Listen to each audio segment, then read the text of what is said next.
नमस्कार। आज हम एक ऐसी दुनिया की बात कर रहे हैं जिसके बारे में आजकल बहुत सुना जा रहा है, मेटावर्स। हाँ, मेटावर्स। सोचिए, इंटरनेट सिर्फ स्क्रीन पर ना हो, एक ऐसी जगह जहां हम जा सके, घूम सके, काम कर सके, शायद एक पूरी दूसरी जिंदगी।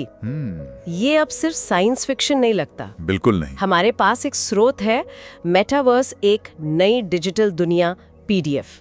हम इसी के कुछ अंशों के आधार पर इसे समझने की कोशिश करेंगे। हाँ, ये जरूरी है कि हम इसे ठीक से समझें। हमारा मकसद है इस कॉन्सेप्ट को परत दर परत खोलना, इसकी तकनीक, इसके असर और हाँ, भविष्य की राह। तो चलें जरूर। शुरुआत करते हैं इंटरनेट के विकास से। पहले वो डायल अप की आवाजें। हाँ, याद है। फिर ब्रॉडबैंड आया, दुनिया स्क्रीन पर, मोबाइल ने इसे जेब में डाल दिया। बिल्कुल। और अब बात हो रही है इस इंटरनेट के अंदर जाने की। ये अगला कदम है या कुछ बिल्कुल ही नया? देखिए, ये एक बहुत जरूरी सवाल है और स्रोत भी यही कहता है कि ये सिर्फ इंटरनेट 2.0 नहीं है। अच्छा। हाँ, इसे वेब 3.0 का दिल माना जा रहा है। ये सिर्फ स्पीड या ग्राफिक्स की बात नहीं है। तो फिर क्या? मेटावर्स की जो परिकल्पना है वो एक स्थायी, साझा 3D वर्चुअल स्पेस की है।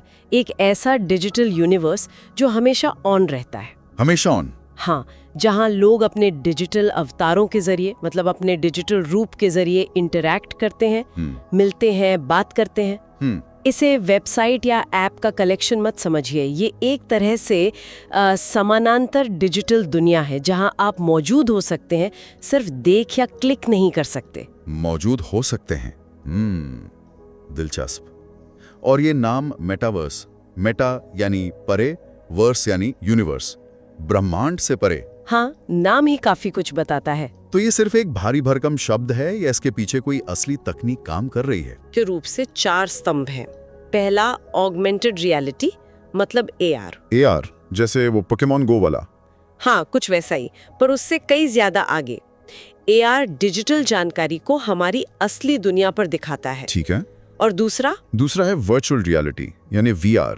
ये हमें पूरी तरह एक कंप्यूटर से बनी दुनिया में डुबो देता है। हाँ, VR हेडसेट, वो तो अब मिलने लगे हैं। बिल्कुल।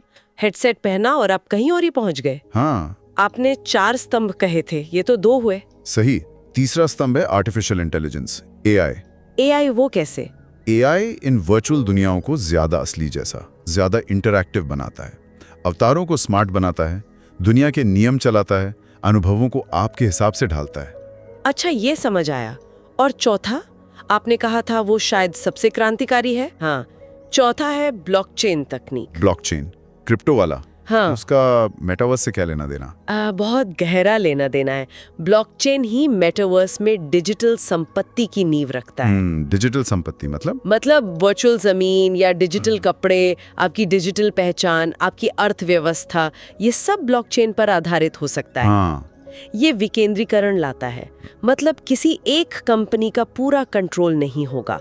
NFTs का नाम सुना होगा? हाँ, NFTs, वो डिजिटल आर्ट वगैरह। हाँ, वो भी, पर NFTs के जरिए आप मेटावर्स में किसी डिजिटल चीज के मालिक बन सकते हैं। ये सिर्फ आपके अकाउंट में दिखने वाली चीज नहीं, ये आपकी वेरीफाइबल संपत्ति है। अच्छा। स्रोत कहता है कि ये विकेंद्रीकरण बहुत अहम है, ताकि कोई एक कंपनी पूरी डिजिटल दुनिया की मालिक ना बन जाए। सही बात है। तो ये चारों, AR, VR, AI और ब्लॉकचेन जब मिलते हैं, तब मेटावर्स का असली पोटेंशियल सामने आता है। ठीक है, इसे थोड़ा और साफ करते हैं। मान लीजिए मैंने VR हेडसेट पहना, तो मुझे क्या दिखेगा?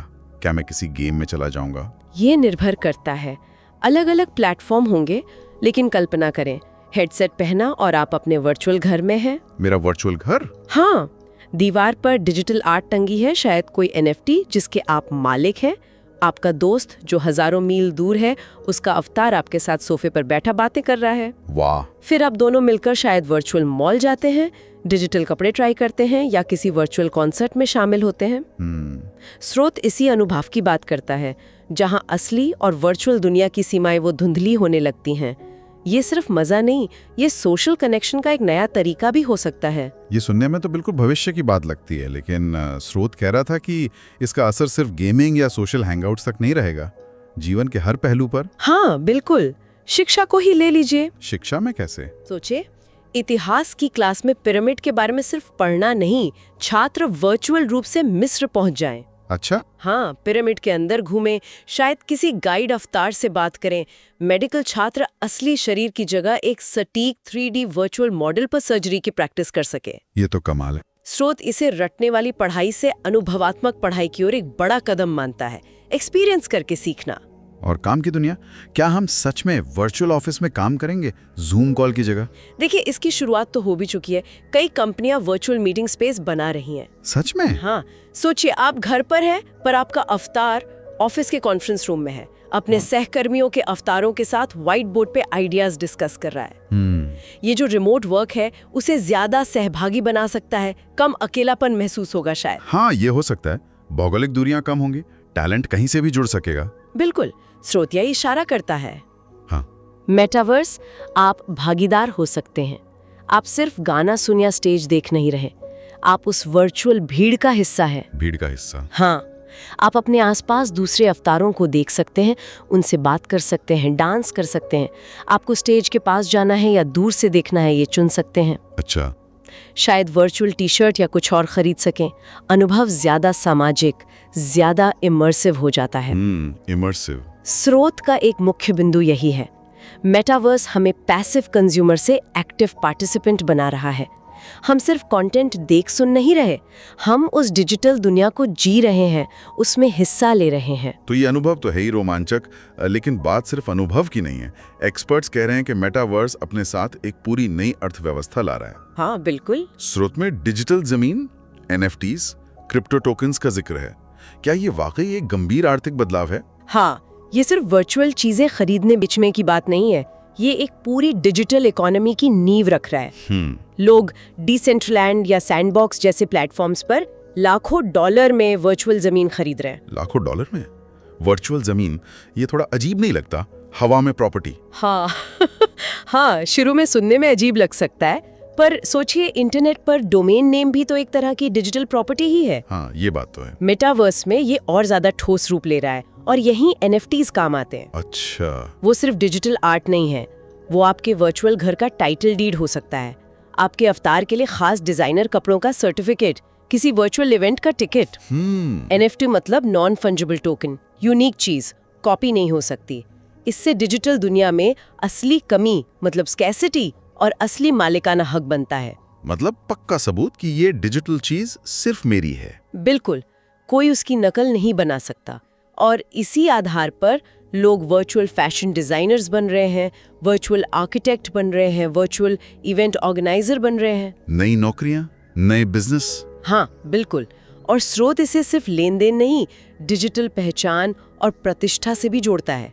आपकी रेपुटेशन। पहचान? वो कैसे? भविष्य में आपकी पहचान सिर्फ आपके नाम या काम से नहीं, बल्कि आपकी डिजिटल अवतार, आपकी वर्चुअल संपत्ति, वर्चुअल दुनिया में आपकी एक्टिविटीज, इन सब से तय हो सकती है। बाप रे, ये तो बहुत बड़ा बदलाव है। क्रांतिकारी लगता है। अवसर ही अवसर, सीखने के, जुड़ने के, कमाने के। हाँ, अवसर तो है, लेकिन जैसा स्रोत भी कहता है, हर बड़ी तकनीकी क्रांति अपने साथ चुनौतियां और सवाल भी लाती है। बिल्कुल। और यहाँ चिंताएं भी कम नहीं है। क्या है वो बड़ी चिंताएं या खतरे?